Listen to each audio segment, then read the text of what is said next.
Hello, everybody, and welcome to the Fortress of Comic News, episode 198. I am one of your hosts, Chris, alongside the kaiju lover, Mike.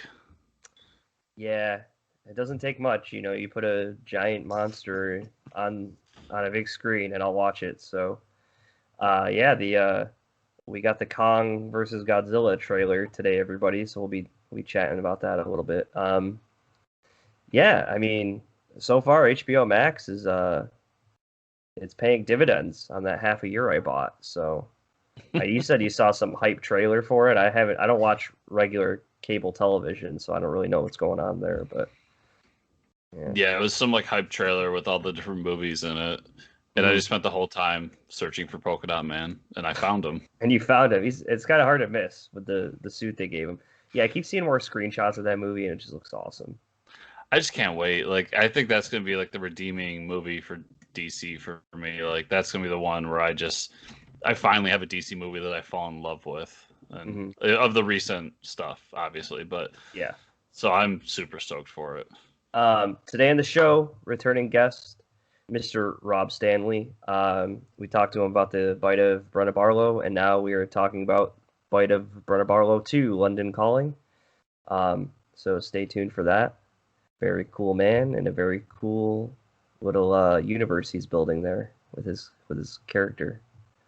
Yeah, good stuff. Yeah, so you got anything going on in your life you want to talk about, or just you want to jump into the news? No, been watching WandaVision. Yeah, watching talk about crappy Batman cartoons. Oh, yeah. Just the usual. That sucks. Yeah. We have some crazy news about that. I mean, I texted you when I heard that through the grapevine, so we'll talk about that too. Yeah. There's some crazy stuff going on. Yeah, we'll get into my cynicism about it, but yeah. Oh, cynicism, huh? Okay. Protecting myself from being hurt again. Okay, understood. Okay, so TV news: Titan season 3 has found Barbara Gordon, which is crazy. We're getting Batgirl. I still have to watch season 2. I'm just behind on shows right now. Not to say season 1 was bad. I really enjoyed season 1. But Savannah Welch will be playing. She's going to be the police commissioner in the show. So I don't know if we're going to see her wear a costume. Maybe she's already worn the costume and is hanging it up now that she's police commissioner. That's probably what they're going with here. I looked up Savannah Welch. She's done a lot of indie movies. Nothing really major motion picture stuff, but she's got a pretty long list of stuff on IMDb that she's done. So yeah, good for her. I could see her taking over the Jim Gordon, the Jim Gordon role, as in Jim Gordon to Batman. Mm-hmm. So she could be the Jim Gordon for Nightwing, and then they're just gonna bang. And then I mean, everybody knows it's no surprise that Nightwing and Batgirl have a thing. It's even in the mainstream Batman comics. So they're probably gonna, we need a love interest. That's probably part of it too. But yeah, I don't know if she'll put on the suit or not. I think it'd be more interesting if they explored Barbara as police commissioner and they didn't put her in the suit. Mm-hmm. But right, and what I think, now that we're talking out loud, thinking out loud here, her relation. I mean, joking aside, she probably will have a relationship with Dick. Because with Nightwing, sorry, that probably goes a little Dick Grayson. But that might be interesting if she's put in a position where she has to arrest him, and it's either, do I choose the cop life or do I choose my love for this guy or something? So I'm sure they could do some stuff with that too. Yeah, there's some fun story elements they could explore that would be new and different and a little interesting. So yeah, but we'll see. I mean, it's also not the first time they made Barbara the commissioner. I mean, she's the commissioner in Batman Beyond. Right. And I'm sure there's other stuff in mainstay DC where she's done it too, but cool. Yeah. Good character. Disney Plus has a new Marvel show coming soon. This is great for Chris because it's a documentary series exploring the history of different characters in the Marvel Universe. Should be great for me because I don't know a whole lot about the weird, crazy characters. So I'm sure they'll start with Captain America, Iron Man, stuff like that. Um, but I can't wait for like season 5 when they start exploring like, I don't know, crazy C-list shitty villains or something. So I was reading the list, and they don't go flat out like, all right, we're gonna do Cap, then we're gonna do Iron Man, we're gonna do Spidey, we're gonna, like that wasn't the route they were taking in season 1. It looks like the list of characters I saw included like Luke Cage and Misty Knight. Okay. And Interesting. some characters are kind of B level. Like, Okay. we know them, but I don't think a lot of people know them outside of their appearances in MCU. So I'm down. Like, I would love to have a Cap episode because I love Cap, but Yeah. I think it's better for the general public and more interesting altogether if we keep to those B and C lists for now. Maybe sprinkle in like season 1, do Spidey, and then season 2 we'll bring Iron Man in, But I'm down. I love docs. I think the 616 doc they did was fantastic. So cool. Do more. Yeah, I'll be checking it out. New Walking Dead trailer for season 10.5. I mean, you're all over this, so you tell me what you thought. I mean, it's not going to bring it back to Walking Dead, but if you're enjoying Walking Dead like I am, it was an extension of what we saw in the last season. We got to see a little bit more of the stormtroopers. I think this is going to kind of bridge the gap of the final chapter of Walking Dead from the comics, where the stormtroopers show up and they have their interaction. There's something going on with Daryl where he's doing something on the side, and then there's a whole other plot with Negan and Andrea, where Negan's kind of exploring his past, and we've talked about like his wife is going to be in the season. They show him like putting the barbed wire around the bat and all that kind of stuff. So there's some cool things they're doing. I think it's stuff they wouldn't have done if COVID hadn't happened. So I'm down. I still enjoy the show. I know I'm one of two, but I still enjoy it, and I thought this just showed us that they have kind of a cool idea for a shortened extension of the season. Okay, now we're getting to the juicy stuff. There's a rumor going around that came from Kevin Smith's show, his podcast show, Fat Man Beyond, where he discussed rumors with his co-host Mark Bernardin, who we know is a little bit involved in the comic book realm. Wrote some comics as a writer for a lot of shows and stuff. That HBO Max will be making a sequel to the Batman the Animated Series. And this series is going to take place directly after the final episode of Batman the Animated Series.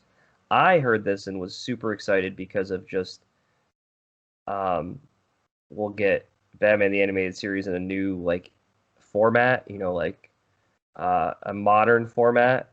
Now, I'm assuming they're keeping all the animation the same and everything. Which who knows if that's the case or not, but as someone who just wrapped up his, first section of his podcast about Batman the Animated Series, what are your thoughts here? If you're going to do this, now is the only time, because Kevin Conroy and Mark Hamill are still around, as well as most of the cast. Like, there's some people that aren't, but those two, the big two, are still around and can still do it. I seriously doubt they'll keep the style, like the actual art or animation style, because it's just not how you do things anymore. Like, there will be much more CG added into it. Right. So that's a little concerning, but it is what it is. My big thing here is, like I said in the top, I don't want to be hurt again, so I don't buy this for 1 second. Yeah. Kevin Conroy said he's done playing Batman. Mark Hamill said he's done playing Joker. So I have those on my side, and I don't know if you can redo that whole thing. Like, I don't know what Paul Dini's doing, but like when you go back and rewatch that, if you really pay attention, a lot of the iconic episodes, the episodes that we really all remember and talk about consistently, Paul Dini's the writer. Right. Frank Power is one of the directors. He's passed away. He was also an integral part of that show. There's so much that's just because people have gotten older and people have passed away. But I wouldn't mind if they kept that weird like time melding universe of the 40s, but it's also the present, and then like just how everything came together, and they did more stories out of that. Yeah. As long as they don't get too far up their ass and be like, well, we're going to tell this long story over a season and it's going to be all about blah, blah, blah. Like, no, keep it in the cartoony style of like one episode, Joker plays a prank and Batman catches him. And I mean, like, yeah, they have a script. Paul Dini did the, sorry, sounds like the fire extinguisher going off, or the fire alarm. But they already have the digital comic that Paul Dini's involved in, right? I mean, they already have a script right there. Yeah, that also kind of, now that I've gone back and watched more, that seems to take place after New Adventures. Okay. So you got that. So that's the other thing too. Like when you go back, because I've done extensive research into this whole thing. When you go back and look at it, there's Batman animated series, and then the sequel to that was, and it really was something that was kind of going at the same time, was Superman animated series. That whole crew moved over to that. Yep. And then they wanted to do Batman again, so they came up with New Adventures. And New Adventures was really a stopgap until they got to Batman Beyond. And so you could say that New Adventures and Batman Beyond are sequels to Batman animated series, even though they changed styles and other things.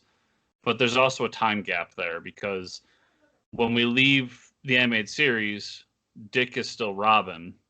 Mm-hmm. And when we start off New Adventures, Dick is now Nightwing. And we bring in Tim. Yep. So there's room there to play with something and do something, but I worry that all the pieces won't come together. Mm-hmm. Because there's not if you don't get Kevin Conroy, don't do it. If you don't get Mark Hamill, don't do it. Like if you can't get Paul Dini on board, don't do it. Right. There's so many things that like you need all these things. Yeah, like there's some, because like I think Mr. Freeze's voice actor passed away partway through Superman, and then so did they changed not Catwoman, Batgirl's voice actor. I don't know the reason for that. I never looked into it, but like I said, there's people that have passed away and moved on and other things. So there's just a lot of moving parts. But I think those three people in particular, if you can't bring them back, it's not Batman the Animated Series. Right. I agree. And I'd actually add Bruce Timm on that too. I know Tim's had his issues recently with some of the stuff he's put out and people not liking it, but he was kind of integral into that whole thing back then. So, let's talk about WandaVision, episode 3. If anybody's worried, the one thing about this show is you can't really spoil it, because I don't think there's a whole lot to spoil. As far as and that's not a shot at the show, but as far as overarching plots, this episode takes place in the 70s and is pretty much a Brady Bunch episode. So we're live, the opening crawl, right? And we're live in Technicolor. So we have a color episode, and then they go from the when the more serious scenes start happening, where they start like breaking the fourth wall, I guess. Within the show within the show, they go to widescreen format. So they change formats too, of like it looks like it's shot like a sitcom, and then like, oh, it's serious, and they get to like, oh, real time, like I'm watching a Marvel movie or something. What are the big takeaways from this episode? I feel like you talk about the episodes. I mean, Wanda was pregnant at the end of episode 2, and now she has twins. So that happened in the span of like a day. They start to realize things aren't going right, or things are strange, and this episode made me question whether the neighbors are. At first I thought they were like memories or figments of imagination, but they almost seem to know, like they know who they are and they've been put there or something. Yeah, I think this episode threw away my idea of like Wanda being tampered with, in terms of like I was trying to remember what's the flower from DC continuity that when it gets on you, it like gives you puts you in a dream state. You're thinking of Black Mercy. So my feeling after the first 2 episodes is that what was happening to her. Like, not exactly Black Mercy because that's a DC thing, right. But like something like that. Yeah, something like that. And now after this one, I feel like because we see the dome. So, back to my Black Hammer vibes. Like, she's stuck in a dome and there's people outside of it that are like keeping control of this. I almost wonder if like Sword is working with Shield and all these neighbors and everything are LMDs. And I'm curious as to like, I still kind of think that it's them trying to contain something like Wanda or something because she is grieving over Vision's death. Like, I still think that's the theme of the show. Like, she's grieving his death and this is how she's dealing with it. So you think do you think the neighbors are Shield or Sword agents? Well, LMDs, life model decoys, so they could be robots. And we've known that those LMDs in comic continuity have been like somewhat sentient and know who they are and what they are and what's going on. So it's like that's not outside the realm of Marvel stuff. Okay. But then I have questions about Vision. So like, is Vision also an LMD? I think that this episode really like kind of squashed my original thought. But I still have a feeling that it has something to do with Wanda dealing with the fact that she didn't get to be a normal person with Vision. Like, raise a family and live in a house and all that with Vision. The man she fell in love with. I almost wonder, too, if they're, like, putting her in the state to try to alter her powers to see the future. Because we know, like, Sword is always looking... They should be, right? The way you explained to me, of the next threat. So if they're trying to push her to the edge, like when she got really pissed off that Vision died and like how she like fought with like all her power and was like super powerful. Like she goes toe to toe with Thanos, right? In one of the scenes, if I remember, like wasn't she like super badass? So like we know we haven't seen the limit of her powers. Maybe she like can see into the future and that's what they're trying to get out of her. They're trying to push her to that limit. Like maybe they're going to take Vision away from her again. And because like when she gets pregnant, you see all these weird things happening. Like rain is created, like, powers going out, stuff like that. So, and if she's not pregnant in real life, like these things could be just happening where she like, she unlocks a new power within herself. I don't know. They're using her for some reason. And like you said, it's more of a Black Hammer situation now because at the end of the episode, this new LMD, if you think, or new person, gets thrown out of the force field, and then you see the soldiers like driving up to her immediately. So yeah, and there's a theory that person is Misty Knight, and if that's true, that would mean that not only if that's true and my theory is true, that means that there's agents of Sword and or Shield mixed in with these LMDs, so there's actual like real people involved here. Oh, I think there's I just think that there's something else going on here. Like, I don't know if they would bring back Vision, like, fully to life again. Right. Especially, I've been trying to look. Like, he doesn't have the stone in his forehead. Mind gem. No. Right. Which is what, like, really brought him to life. So, unless they found someone smarter than Tony to work with Bruce. Yeah.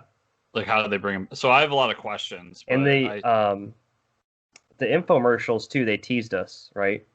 They teased us in the sense that the infomercials talking about you want to get away without actually going anywhere. I'm like, oh shit, they're gonna tease some weird mind altering device when they tease like a bubble bath material from Hydra. It's the name of the company. And then the end of the episode we find out, oh, this isn't a mind thing, they're in a bubble. So it was like that was like Marvel being like, haha, we got you. There's a deeper layer to that. This show is just like the writing in it is pretty fantastic so far, and just how they're going about things.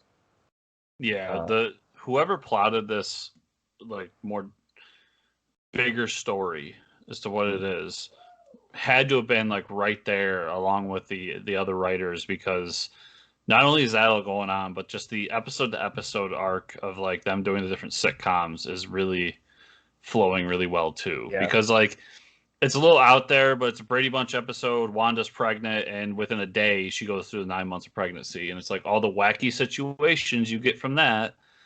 And it was fun, and it was light, and I enjoyed it for that as well. So I'm loving this show a lot more than I thought I would. Also, just a quick, I mean, besides the aspect ratio thing I was talking about with the screen changing, I got to give the credit to my good friend Patrick on this one. But he pointed out that the remember Vision is practicing changing the diapers on the doll. That is the doll. That's the same doll from the Brady Bunch show. Oh, there you go. Yeah. So I mean that. I think they're kind of doing that. Maybe they're like taking something from an era of the shows they're trying to, mimic or something. But well, I looked it up, and then I listened to another podcast that was talking about it, and they were mentioning how like the set or the house shifts from episode to episode, right, to fit kind of the era and the show that they're going with. Mm-hmm. But also, like, I looked it up, and we talked about the first episode being very Dick Van Dyke show. Yeah. And Dick Van Dyke consulted on that episode. So it would not shock me if they brought in people from the Brady Bunch to consult on that episode as well. Awesome. Like, yeah, they're really doing their work to make sure they get it right. So, all right, let's talk about this Kong Godzilla trailer before we get to our interview. First initial thoughts, I'm loving it, but like Chris said with the Batman the Animated Series, I've been hurt twice already with Godzilla movies. I will say Kong Skull Island is awesome. But my initial thoughts, seeing like 6 separate actors get focused on in this trailer, is we're already talking about too many humans, and they made Kong have this special connection to this little girl. That's fine, but like we don't need all these other characters from all the Godzilla movies back. You know what I mean? That being said, the fight scenes look awesome between Kong and Godzilla, so I'm super hyped for that. Yeah, I absolutely love this trailer. Like I said, I still dislike the human stuff. It doesn't bug me as much as I think it bugs you. Yeah. But I still would wish they would just go away from it. Like, we don't need these side stories about people's lives. Like, there's plenty of movies about that. I want to see the giant monkey fight the giant dinosaur. That's what I came here to see. Right. I need to get away from life's problems. Give me a giant lizard destroying cities. I mean, there's awesome shots of like Kong with this hammer, like bringing it down, and Godzilla. But also, there's some like rumors and stuff that because there's 2 different Godzillas I think we see in the trailer. There's the one at first with like the red back on him, and a lot of people say that that's Mechagodzilla. Like Mechagodzilla is the one tearing up the cities, and it's going to be some like propaganda shit where they think it's like, oh, it's normal Godzilla, and like, oh, bad Godzilla. Now we used to like him, now we hate him, kind of thing. Which could be possible. Like he grows from Ghidorah's, dead body or something, and because we know it's like organic material with mecha, a robot on the outside of him, so. They could do that plot where he like grows from one of the dead body parts of the other fallen monsters. So, if it is, just give me another Mechagodzilla movie after this. Like, don't just with the original storyline too, right? Because I want to see the original story where the Americans from 1992 go back in the past to fight Godzilla in Japan because the Americans hate Japan. Right. Yeah. It makes sense. That shit's hilarious, and I love it. Yeah, the old Godzilla movies are so good. Yeah. I want Mechagodzilla on the big screen again. Like, I love that character. I love the design of it. And then, like, Pie in the Sky, we could get Mechaghidorah down the line. Like, there's so many cool things that could happen. So that looked awesome. Another awesome thing is this interview with Mr. Rob Stanley. So let's jump to that, and we'll see everybody on the other side. Welcome to the other side. Hey, we're on the other side. So please check it out. Bite of Brenna Barlow #2, London Calling, on Kickstarter now. Support that guy because he is awesome. Yeah. Yeah, good stuff. Wiener dogs, vampires. Yeah. References to The Clash. What could go wrong? What could go wrong? What more do you need? All right, let's jump into the comic book news. Marvel announced the return of Heroes Reborn for 2021. So is this like Heroes Reborn? Few details have been made public other than the images of Marvel's official Twitter showcasing characters with the banner Heroes Reborn, including always awesome. You sent me this one, and I was like, holy shit. Juggerdoom, man. Which is a combination of Doctor Doom and Juggernaut, everybody. Yeah, sorry. Yeah, if you didn't get that, it's Juggernaut and Doctor Doom, which is just like Full Metal Doctor Doom, giant Doctor Doom. It's really most likely the art for this episode, so you'll see it there. Pretty sure. So Heroes Reborn was that, like, let's bring back the Image guys and give them their own, like, let them take over Marvel. Mm-hmm. And then it became a pocket universe, and we don't talk about it anymore because Rob Liefeld gave Cat boobs, and that's all anyone remembers from it. I think there's some cool things in Heroes Reborn. I have most of them. I like them. It's not the best stuff ever, but it's fun. And I have a feeling that what's going to happen here is similar to what happened to the Marvel Knights mini that they did, that Donny Cates did, where it's just like, here's pick up some storylines and we'll tell a further story from what happened there. Probably like a 5 to 6 issue story arc, which fine. I mean, Heroes Reborn doesn't need to be like brought back as its own universe, I don't think. If it is, I'll probably at least check it out. But yeah, Juggerdoom is awesome. Yeah, I might check out. Not quite as good as Juggerduck, but still awesome. Yeah, still awesome. I might check out a few of the cool ones like that. Yeah, Marvel's doing another Woman of Marvel anthology book this April, and surprise, it's going to include a She-Hulk story by Nadia Shamas, a Morrow story written and drawn by Sophie Campbell, and a Peggy Carter story by Elsa Shujenison. The She-Hulk story doesn't surprise me because we're getting a She-Hulk show, so they gotta build a fan base for that character, I think. Yeah, I might check this out for the Peggy Carter one, and just the Peggy Carter one. The She-Hulk one, like, yeah, do She-Hulk. I get it. I'm wondering when and if Marvel's going to bring, like, She-Hulk back to She-Hulk. Because right now She-Hulk's just like Hulk, but with boobs. You know, like, she's angry and she punches things. Where, like, She-Hulk was different. Like, She-Hulk was her own character, and she was a lawyer, but she was also green and muscular, and, you know, she had different things that she did. Right. So I'm wondering when they're going to bring her back to that, because I feel like that's going to be what the show is, not what's in the Avengers right now, which, as I said, is just Bruce Banner Hulk, but female. Yeah, like smashing everything. Yeah, like literally, she has very little personality. She's just Hulk smash, and she punches things. Right. We want like Matt Murdock Hulk, you know. Yeah, because that's basically what she is. Right.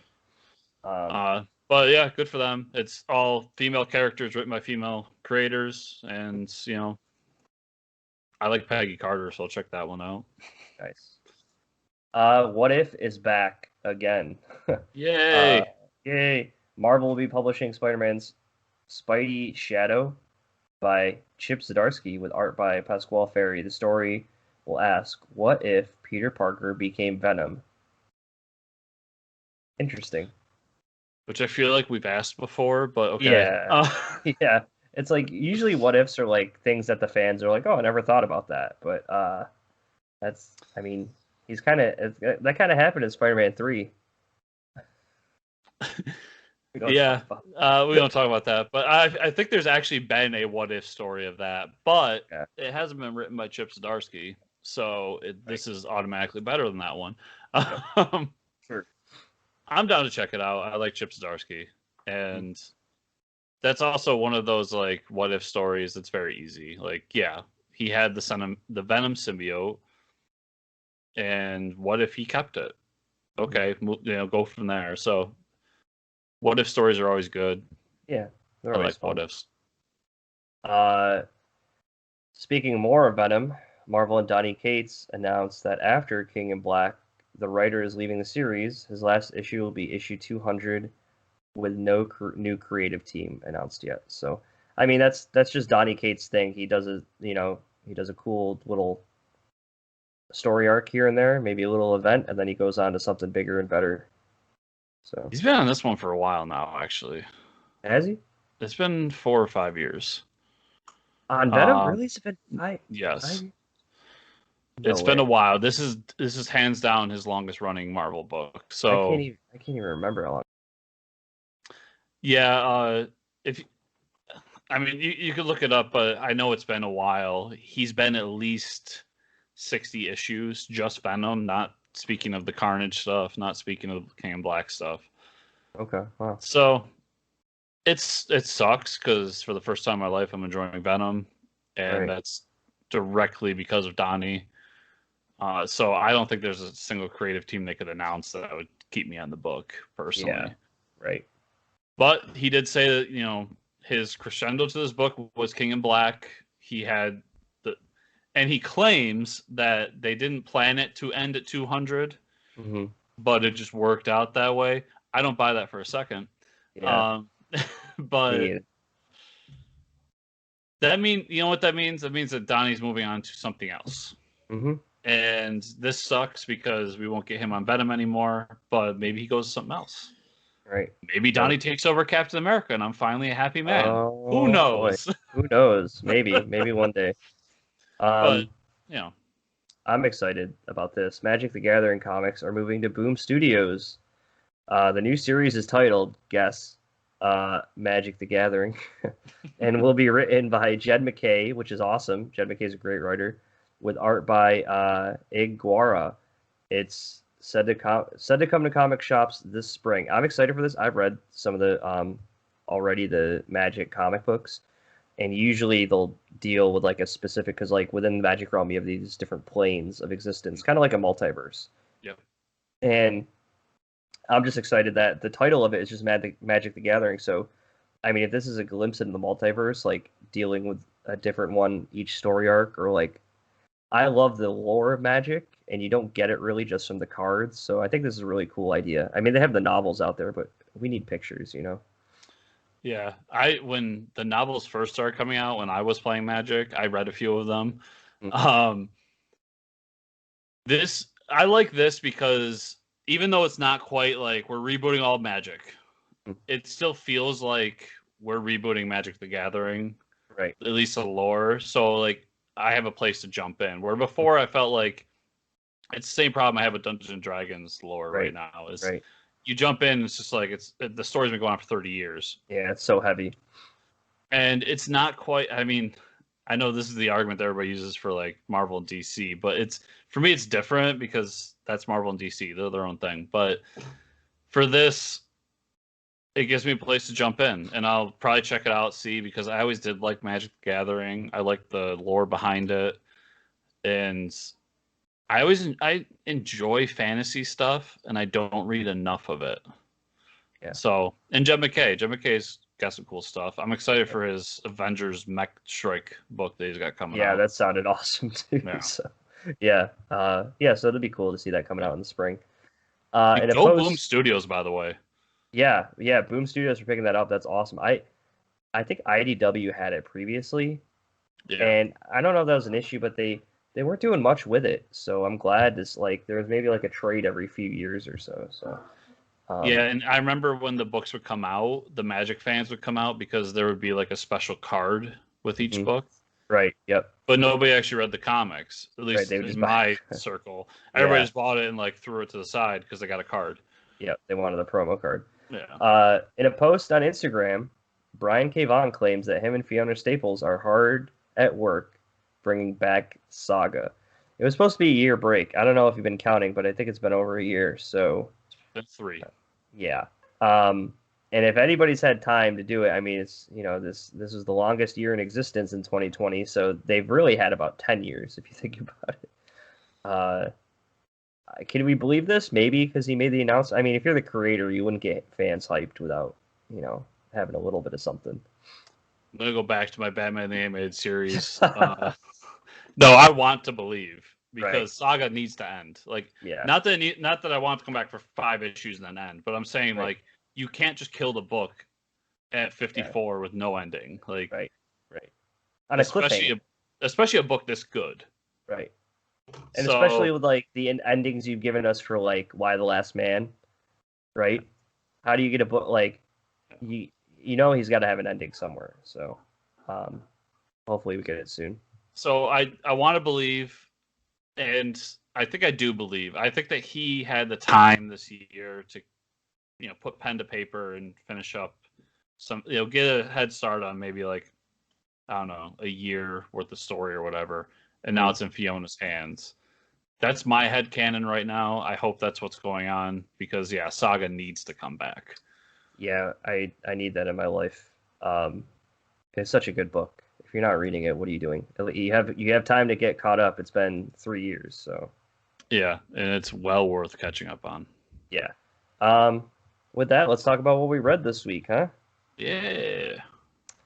Batman/Catwoman #2. Did you read that bad boy? I did. Tom King, Clayman. Clayman, just amazing art, amazing name. This guy just, he's just a cool dude. We established, if it wasn't done in the first one, there's definitely 3 timelines going on in this book.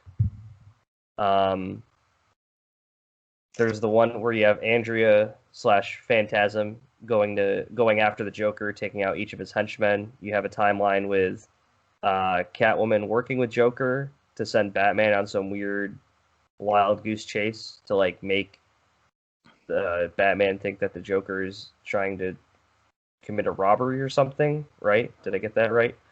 And then the third one is the old Catwoman slitting open the Joker's throat, that was a cool scene to see, like geriatric Catwoman versus Joker. So I think I've got it pinned down. Okay. It's pre-wedding, like not the wedding that we got, like the actual marriage of Batman and Catwoman. So pre-wedding, post-wedding, and then old man Joker, or whatever you want to call it. So I think like some of it is like before they're married and Catwoman's still kind of criminal and she's doing stuff.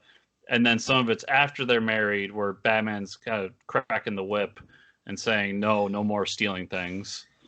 And then obviously we got after Bruce's death. Yeah.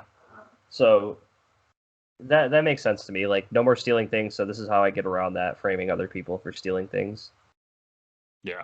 But Batman's not an idiot. This is the greatest detective, right? So, like, when is Joker going to start? When is he going to start stealing diamonds, right? Yeah. I still think they're a little too clever with the timelines because it shouldn't be this hard to pin down. Right. So, yeah. That's still my complaint about this book, but I did like it. Yeah, they could at least put a title there. Future State Shazam #1. Tim Sheridan, Eduardo Pansica. Did you read that one? Yes, because it's a Shazam book. How did I not read it? I thought it was a great issue. Don't really know what's going on yet. We know that Billy Batson and Shazam are 2 separate people. He had to fight Neron in hell and get separated from his body. And we know that Billy stayed back to prevent hell from getting loose on Earth, and Shazam came back to Earth. And now we show like the present day is like Shazam is the head of the new Justice League of America, which has a few people on there. Like I think Vixen was on there, and the Question. So that's interesting in itself to get a new JLA head by Shazam. But we find out that Shazam is like the one killing all the villains when they fight them, like with his super speed. So, and he's got like an evil side to him. With that all wrapped up, he's keeping Johnny Thunder prisoner, which is in JSA. I'm starting to see a lot of JSA heroes get involved with these future state books. So now I'm starting to see, and you're nodding too, so you're seeing it too. But the first one with Obsidian, now we're getting Johnny Thunder, which is like out of nowhere. He has him prisoner because he knows his secret, and then he blames the genie for knowing the secret, and they fight, and I think he lets him go. But I thought it was a great issue. I'm really intrigued to see where the second one wraps up. But what did you think about it? Yeah, I really liked it. Like everything you said, and also add in like the separation of Shazam Captain Marvel from Billy, and how Shazam's acting and what he's doing is really diving into the idea of like Billy's innocence and childhood nature. Really kind of holds back some of the things that Shazam's capable of doing, and I really like that dynamic's there. Mm-hmm. That was a really great issue. I hope they announce that Tim Scherr is going to do more Shazam, because it was really good. Yeah, I think he understands the character pretty well. Is what that issue told me. Yeah, what I'm getting from these Future State books is they kind of seem to me like, from the ones I've read, that the people who are writing them are basically given their synopsis of who the character is in their eyes. Mm-hmm. So this is kind of the proving ground of like, this is who I feel this character is. And then, as we've seen, most of them are going to be writing the books moving forward. So it's kind of them saying, this is who the character is in my eyes, and I get to do a story arc or ongoing book with them. So yeah, so they give them a taste like outside of continuity. So exactly. Legion of Superheroes number 12, the final Bendis and Sook final kind of amazing art as usual. Ryan Sook. So we have the climax of Superboy fighting Rol Gulzar, and we get the whole then there's almost like this time paradox where the reason the United Planets was created was because this whole fight happened to begin with, and then we find out that Mordu was the one who brought Rol Gulzar there. He didn't just show up. So Mordu's back, the evil Dark Wizard, all these evil demon things are fighting, and then Dr. Fate comes back to seal away Mordu again, and then we get Zod involved, where he sends Rol Gulzar to the Phantom Zone, and there's a big party, which is the awesome part at the end, with all the Legionnaires partying. We get to see all the characters and stuff. Then we find out the Gold Lantern isn't actually a lantern ring, and they kind of leave that on a cliffhanger. They're still teasing us with this Gold Lantern thing. As the Legion's partying it up, and then they kind of say it'll be continued in Future State. So, yeah, I mean, that Legion of Superheroes is great. Bendis did a great job with it, I think. So, nothing more good things I could say about it. So, and we don't have to wait long because next week is the Future State issue. Yeah, exactly. So it's only been a couple weeks. Future State Dark Detective number 1. I think there's 2 of these out now. I just read it. I gotta catch up. This is Mariko Tamaki and Dan Mora. This is a timeline where Bruce Wayne is shot and people think he's dead. There's this thing where the Gotham Police has teamed up with Magistrate, which is an organization, and they have a killer assassin dude called Peacekeeper number 1, like going around and like keeping order within Gotham, and he's hunting Batman. So Batman is back, and he's going to fight back this whole like new futuristic order that's in Gotham. So by the end of the issue, it's like, oh, he wasn't actually dead; he's back, and Peacekeeper number 1's like, that's impossible, So, but then Chris is more excited because the second half of it was a grifter story, and that kind of picks up where we left off with Batman by James Tynion. That grifter was like if you remember, he was kind of like a bodyguard for Lucius Fox. Mm-hmm. So, grifter, he's basically on the run from Magistrate, and Luke Fox, in this timeline, Luke Fox is Batwing. So he's been captured by Magistrate as well. But he basically offers Grifter $50K to get him out of Gotham. And he's like, okay, well, I have a contact that's going to get us out of here. So they run into the Huntress, and she's going to help them get out of Gotham. So it was a really cool story. I think you'd like it. That was one I was interested in. I just didn't check out. So maybe I will grab one and check it out. It's weird because some have 2 stories, some have 1 story, and this one was actually one where both stories are pretty good. Yeah, I'm about to talk about one that has 4 stories. Oh my god! And then the last book I read was Rorschach number 4, Tom King, Jorge Fornes, another great art. Jorge killing it with the art in this book. This we get a little more of the background of with the kid, as they refer to her, was the girl working with Rorschach, like the cowgirl. Yeah. She was part of like a carnival or a circus, and She had a relationship with like the strong man of the circus, and kind of brainwashed him. Right, really crazy the brainwashing thing because he's kind of like a big oaf. You know, he's just a big dude, and he's just lifting things, and he's kind of like a meathead. She puts this thought in his head that the Watchmen aren't dead; they're being reincarnated as people, and that he was reincarnated as Rorschach, and like she kind of pointed him in places to kill people.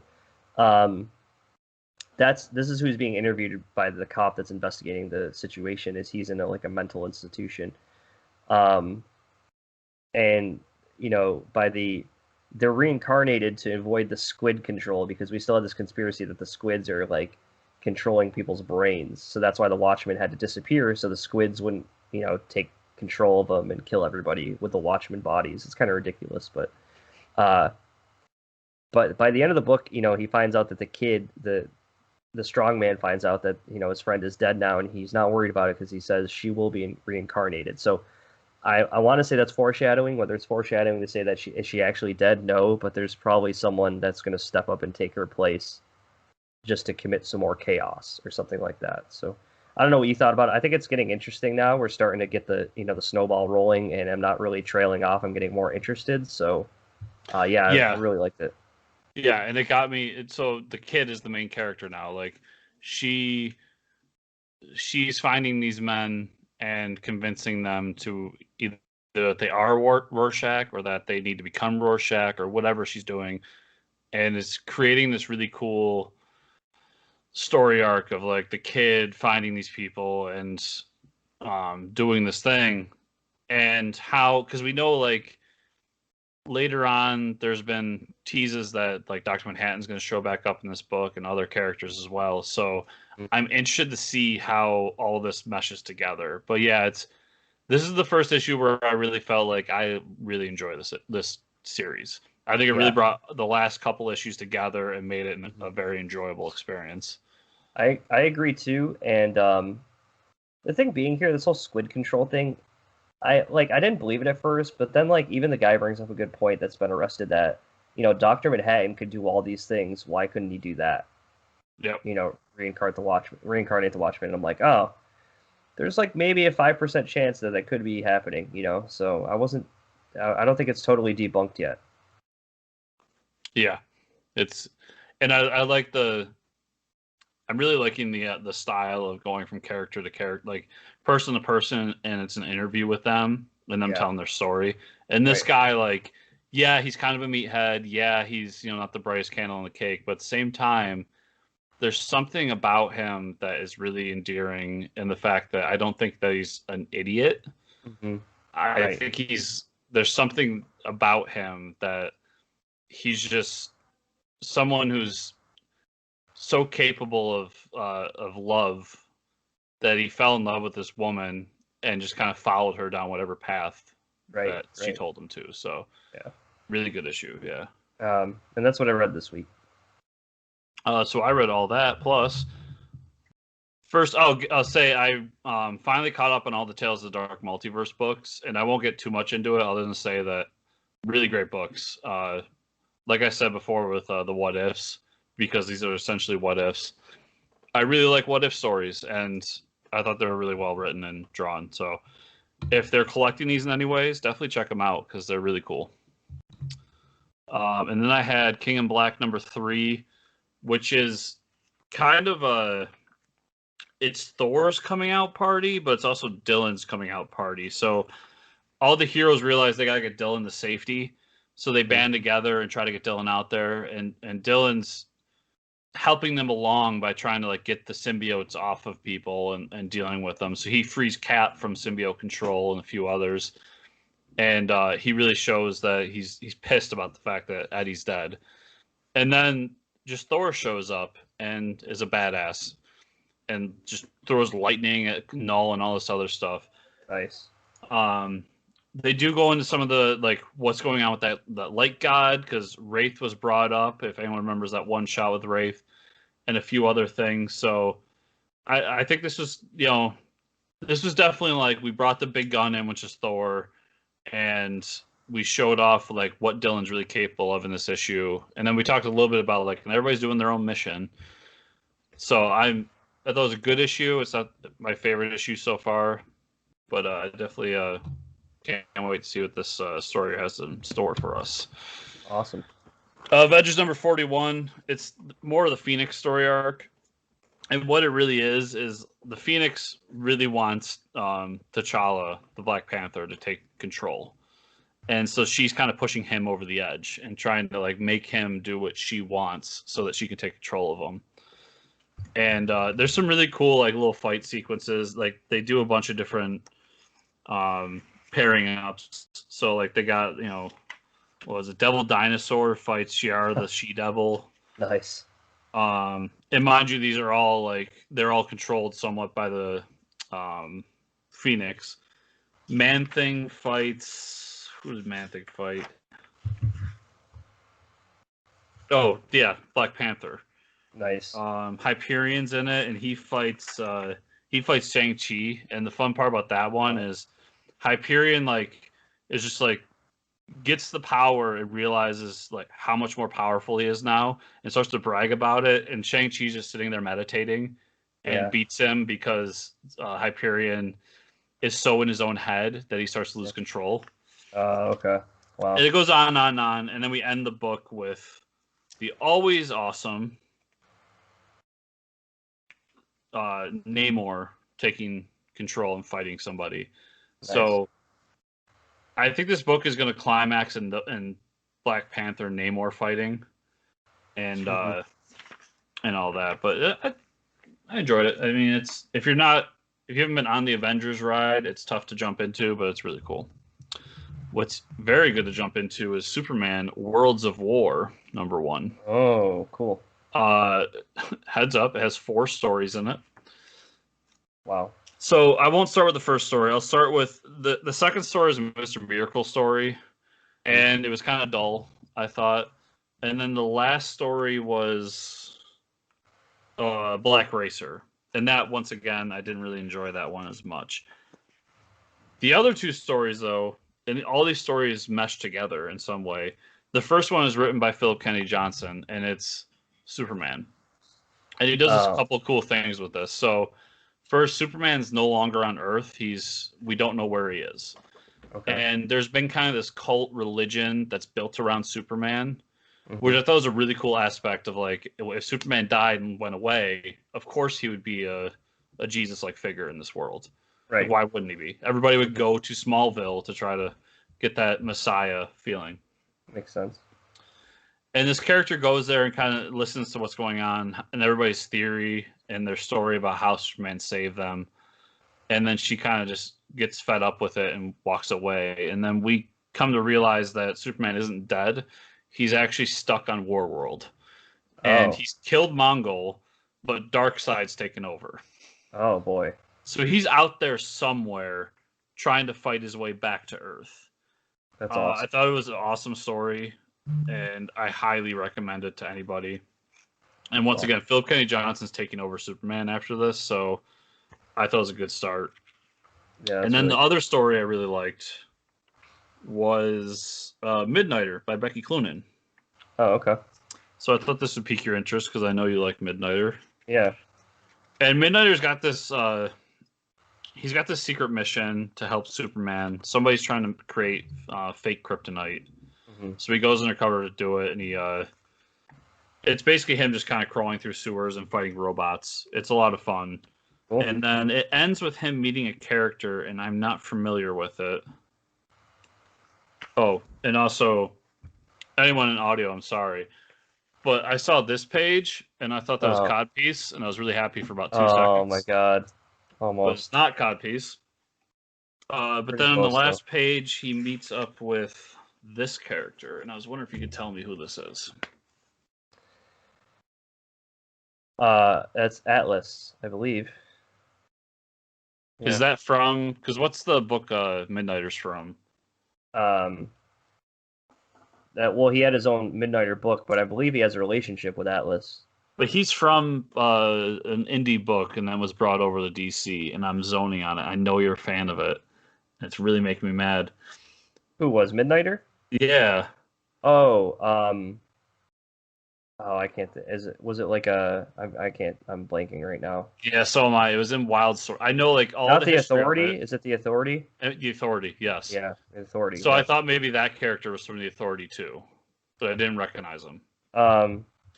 Yeah. So I'm looking at pictures of Atlas, but I don't know if that's like a new suit or something they have for him. But anyways, yeah, he has a relationship um with him in the in at least his solo book he did. Yeah, I'm pretty sure that's Atlas. If not, it's someone else that's like him, I would think. But yeah, that's pretty cool that he shows up. But that was so that was like the reveal that he's kind of behind all of it, and it was a fun little story, and it's also like Midnighters going into Future State as well as like a backup story somewhere. So they obviously have plans for him as well.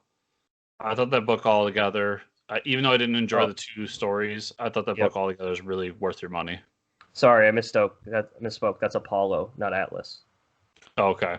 Yeah, because it was Midnighter and Apollo that had like the book together, and they're in a relationship together. Which is funny because like Midnighter can see like into the future. That's why he's such a good fighter. And then Apollo is just basically like Superman. So yeah, yep, awesome. Yeah, Authority is one of those books that I want to go back and check out because I never did, and I know a lot of people love it. Yeah, it's pretty crazy. I haven't read it in a while, but it's pretty heavy too on like characters that you don't really know who they are. So it's a lot of like trying to keep track of all that. Mm-hmm. So that's all I have, Mike. Where can people find you on the internet? You can find me at Fortress Ricker on Twitter. Where can they find you and or the show, Chris? Well, they can find me at Fortress Chris on Twitter, and they can find the show at fortresscomicnews.com. Or in any podcatcher you like. And if you're on one of those podcatchers, give us a 5-star review. And if you're watching us on the YouTube, to like, subscribe, share, comment down below, and share with a friend.